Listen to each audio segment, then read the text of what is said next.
بسم الله الرحمن الرحيم الحمد لله رب العالمين والصلاة والسلام على نبينا محمد وعلى آله وأصحابه وسلم تسليما مزيدا ثم أما بعد يا أخوة الكرام السلام عليكم ورحمة الله وبركاته.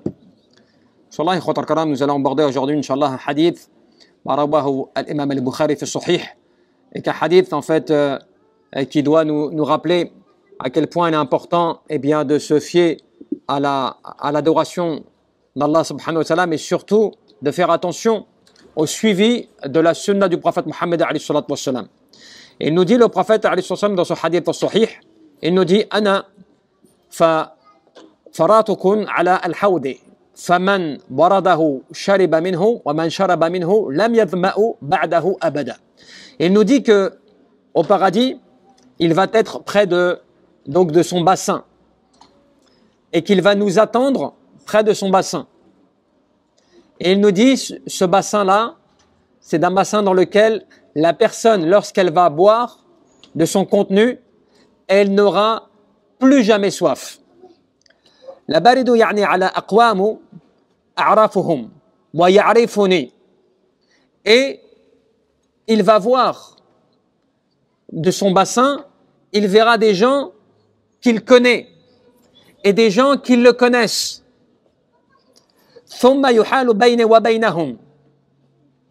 Et on va empêcher à certaines personnes d'aller rejoindre le prophète sallallahu alayhi wa sallam. Et donc le prophète va s'étonner. Le prophète alayhi wa sallam va s'inquiéter puisqu'il verra des gens de sa ummah. Les ulama ils te disent que c'est soit des gens qu'il connaissent parce qu'il sait qu'ils font partie de la communauté, soit ce sont des gens qu'il connaît véritablement. Et vice-versa, ils se connaissent, mais il verra que ces gens-là, certaines personnes, il ne leur seront pas permis de pouvoir rejoindre le prophète sallallahu alayhi wa sallam près de son bassin.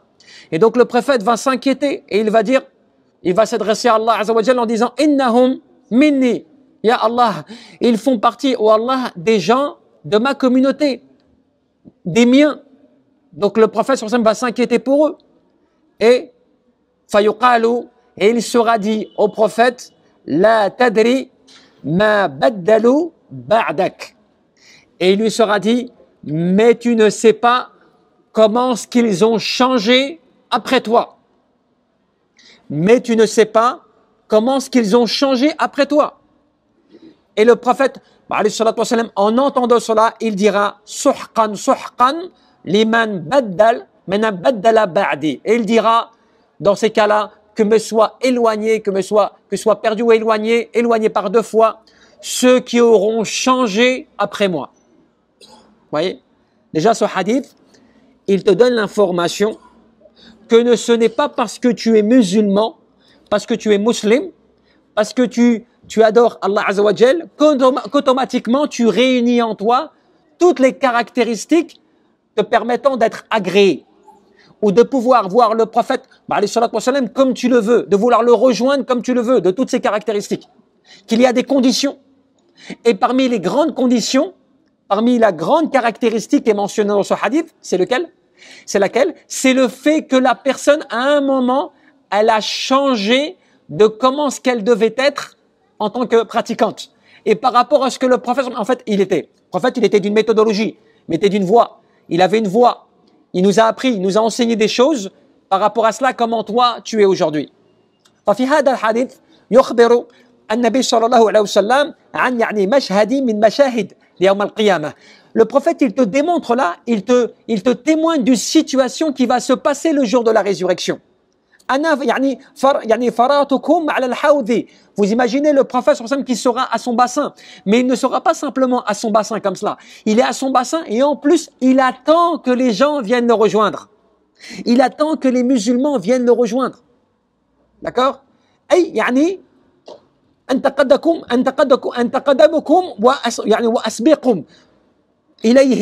Je vais être là, je vais vous devancer dans ce bassin, mais je vais attendre que vous reveniez à moi. فيكون النبي عليه الصلاة والسلام على حوضه ويأتيه المؤمنون ويشربون منه ومن شرب منه لا يظمأ وهو العطش بعد ذلك أبدا. ce bassin qui est touché d'une bénédiction, qui est touché d'une chose extraordinaire, c'est que toute personne qui va atteindre ce bassin et qui va y accéder, lorsqu'il va boire une gorgée de ce bassin, il n'aura plus jamais soif.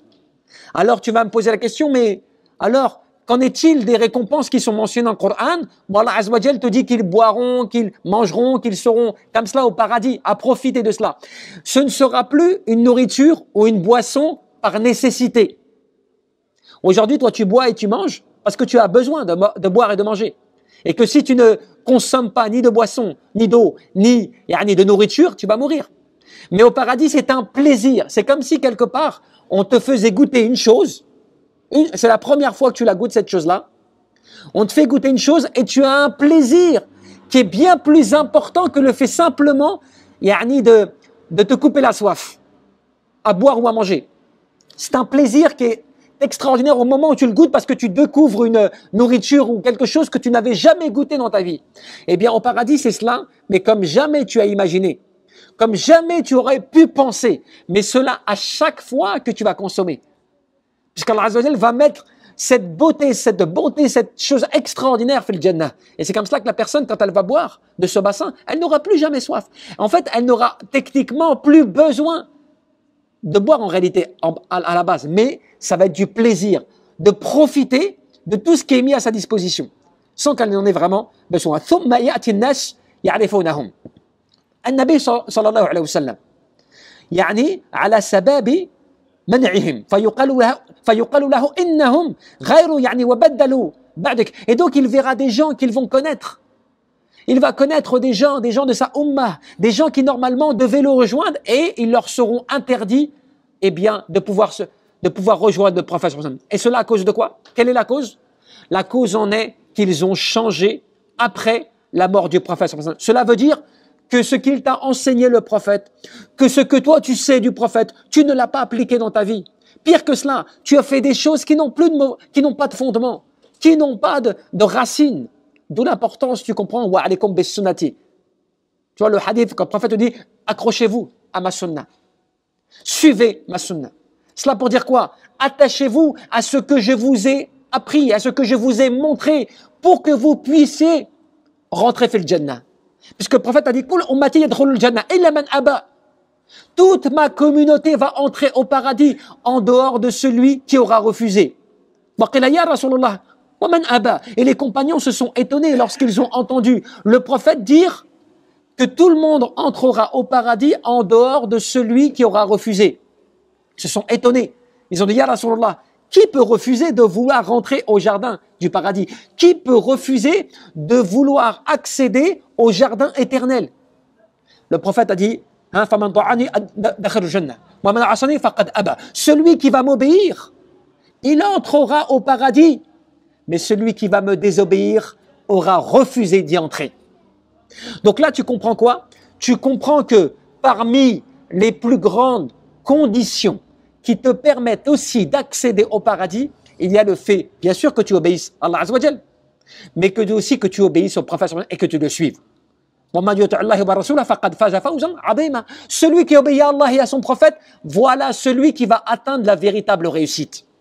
Parce que beaucoup de gens aujourd'hui, et ça c'est un phénomène, c'est un phénomène.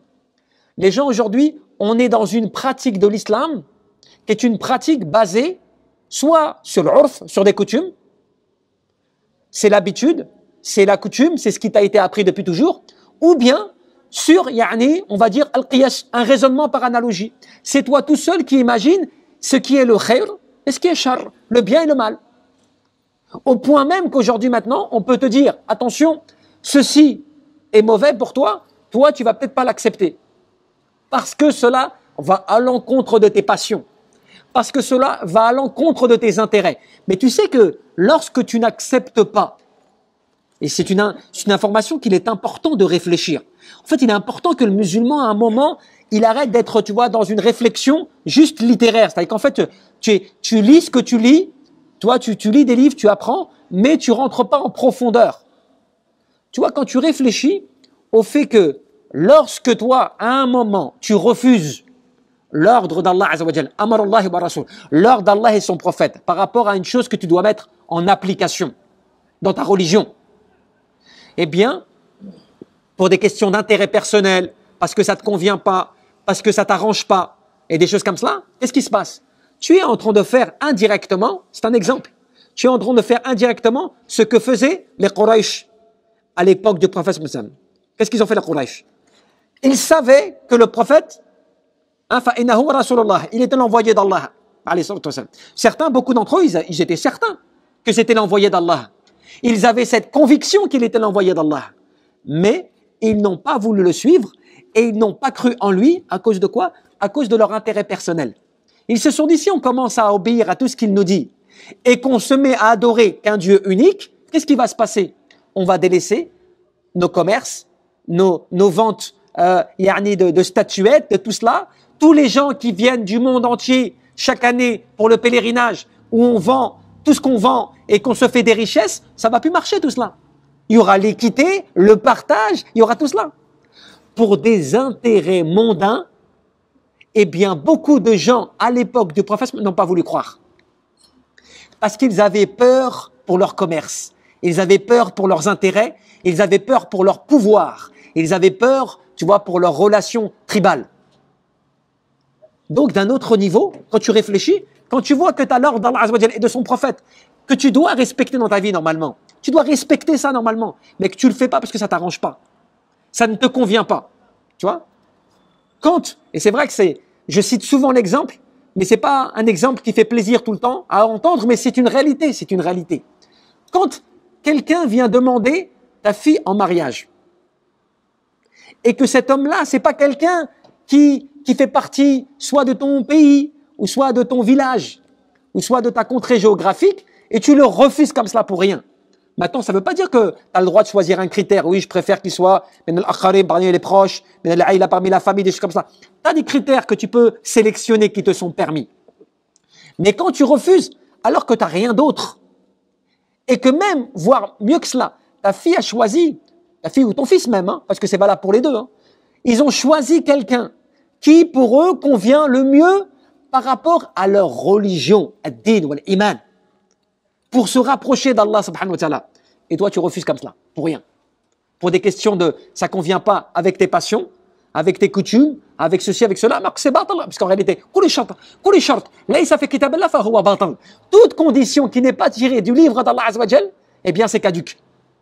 Donc, on met en danger, tu mets en danger ta religion, ton din, ton adoration d'Allah Azza wa Jal. Parce que normalement, tu n'as pas le droit de refuser comme cela, pour rien, sans raison. Donc, c'est un exemple pour dire quoi? Pour dire que l'islam, eh bien, c'est cela. Tu n'as pas le droit de refuser. Et regarde le hadith. Le prophète te dit quoi? Il te dit, yani suhqan suhqan, bil ma'na, bu'dan bu'dan. Qu'ils soient éloignés, Ils ont changé après moi. Badal kada, yani ba'di, après moi, ils ont changé. Eh bien, qu'ils soient éloignés de moi, de mon bassin. Comment le prophète, rahmatan lil alamin, qui est une miséricorde pour les mondes, comment il peut en venir à dire le jour de la résurrection, eh bien que celui qui aurait changé après moi, qu'il soit éloigné de moi. C'est grave, c'est ça qu'il faut réfléchir. Celui qui pardonnait, celui qui était dans la compassion, celui qui excusait, celui qui était envoyé comme une miséricorde pour le monde, à un moment il dit, ils ont changé après moi, qu'ils soient éloignés de moi, qu'ils s'éloignent de moi, qu'ils ne soient plus parmi les miens, à cause du fait que tu as changé ton din. Tu as changé ta croyance, tu as changé ton suivi du prophète Mohammed, tu as changé l'adoration d'Allah subhanahu wa ta'ala. Donc, c'est un grave danger. Aujourd'hui, c'est un grave danger. Donc, si les jeunes, si tes enfants par exemple, et les jeunes, tu les formes pas, toi-même avec eux, bien sûr, dans l'adoration d'Allah Azza wa Jal, en réfléchissant bien sur les conditions, comment tu adores Allah. Regarde ce qu'il faut que tu respectes. Regarde, ça veut dire quoi? Suivre le prophète Mohammed dans sa vie. Fi aqwalihi wa fi af'alihi, fi ahwalihi, dans ses paroles, dans ses actes, dans sa situation. Il y a des gens, beaucoup d'entre nous, on est musulmans, mais on n'est pas musulmans de comment ce que le prophète il était dans sa vie vraiment. On est juste musulmans parce qu'on fait la prière. C'est bien, alhamdoulilah. Tu jeûnes, tu pries, tu donnes sadaqa, tu donnes zakat, tout ça, tu fais le pèlerinage comme tu... C'est bien, alhamdoulilah. Mais est-ce que tu es aussi musulman chez toi, dans ta demeure? Tu vois? Est-ce que tu es musulman? Tu vois, en privé. Musulman dans ton comportement, dans tes paroles, dans tes transactions commerciales, dans ton travail. Subhanallah, tu vois? Le musulman, en fait, il est musulman dans toutes les situations. C'est cela le niveau, tu vois, vraiment, alhamdoulilah, qui fait la différence. Tu es musulman dans toutes les circonstances. Tu es musulman dans toutes les circonstances. En toute situation, tu es musulman. Tu fais attention à tout. Cela, c'est vraiment quelqu'un qui évolue, quelqu'un qui a compris son din, tu vois. Il n'est pas simplement dans les apparences. C'est pour ça qu'on dit l'adoration, al-ibada, l'adoration d'Allah Azza wa Jal. C'est pas simplement tu fais tes prières. Oui, je prie, t'as vu, je fais mes prières, j'adore Allah. Le Coran, je lis le Coran, j'adore Allah. Bien sûr, tu adores Allah. Mais l'adoration, c'est bien plus grand que cela. C'est bien plus global que cela. C'est quoi? Al-ibada. اسم جامع لكل ما يحبه الله ويرضاه من الأقوال والأعمال الظاهرة وباطنة. L'adoration, c'est un nom global qui englobe l'ensemble de ce que Allah aime et agrée, que ce soit en parole ou en acte, apparent ou caché. Qu'est-ce que cela veut dire? Cela veut dire que quand je suis tout seul et que je fais ma prière et que j'améliore ma prière, que je veux appliquer des sunnahs, tu vois, des sunnahs que j'ai appris dans ma prière, alors que je suis tout seul, je suis chez moi, je prie tout seul, mais tu vois, je consacre une qualité dans ma prière, là, tu vois, tu es en train d'appliquer un aspect de la sunnah du prophète qui priait chez lui et qui était dans l'affaire. Quand tu lis le Coran chez toi, tu lis le Coran, mais que tu lis le Coran, que tu le médites, que tu le récites, que tu te concentres, que tu fais du qiyam, des choses comme cela, là, tu es en train d'appliquer une sunnah du prophète qu'il faisait chez lui. Tu vois? Qui pleurait la nuit, sur un seul verset toute la nuit, des choses comme cela. C'est des sunnas là qui sont jamais appliquées, qui sont jamais mis en œuvre. Nous, on applique souvent ce qui nous arrange. On va à la mosquée, on prie en jama'a, on prie tarawih, on prie des choses comme cela. Alhamdoulilah, c'est bien parce que c'est facile pour toi. Mais la sunna par exemple, quand tu es chez toi, tu es avec ton épouse ou ton époux, des choses comme cela. Est-ce que tu participes? Alors certains vont dire jamais, moi, abadan, yani l'urf. Jamais abadan, nous on va commencer à se lever, à servir la table, des choses comme cela et tout, parce que tu vois, les gens ils vont dire, oh, comment cela? Je connais Rajul ou je connais, tu vois. T'as vu la tradition qui te fait croire que il y a des gens qui ont un rôle, ils ne peuvent pas changer. Alors quand tu viens au hadith, le prophète, qu'est-ce que tu apprends? Aïcha, qu'est-ce qu'elle disait? Le prophète, il participait à toutes les tâches ménagères et il s'arrêtait de cela lorsqu'il entendait l'adhan pour aller prier. Mais sinon, il participait à toutes les tâches ménagères, subhanallah. Au point même que des fois, il recousait ses propres vêtements, subhanallah. Il les recousait. Nous, aujourd'hui, ton truc, il est déchiré, tu vas laisser comme ça sur le canapé, tu vois, visible, bien clair pour qu'il soit vu, et tu vas laisser pendant une semaine s'il n'a pas bougé. Encore une semaine si tu fais preuve de sabr, de patience. Sinon, au bout de 2 jours, tu vas commencer à dire, comment cela, regarde, il n'est toujours pas fait, qu'est-ce que tu fais, tu as du temps, tout ça et tout, et pourtant, tu n'as pas encore fait, tu vois. Nous, on a ce comportement. C'est vrai ou pas? Alors que, est-ce que beaucoup d'entre nous, on pense à prendre le vêtement, à aller chercher une aiguille, à prendre un fil et à le faire soi-même? Au point même que des fois, ton épouse, elle rigole comme cela. Quand tu fais ça, elle rigole. Ah, toi, subhanallah, toi, tu vas coudre. Toi, tu vas repasser. Tu vois? Parce que pour elle, c'est un fait extraordinaire. Tu vois, on le fait pas d'habitude, tu vois. Tout cela pour dire quoi? Ibadallah, que c'est pas pour dire que c'est cela que tu vas manquer et qui va t'éloigner. Et c'est pour dire que la sunna du prophète, elle est importante dans l'adoration d'Allah Azza wa Jalla. Ce qui est le plus grave, qui t'éloigne du bassin, de l'haoud, c'est le plus loin, c'est quoi? C'est l'aqidah, c'est l'adoration d'Allah. Comment tu adores Allah?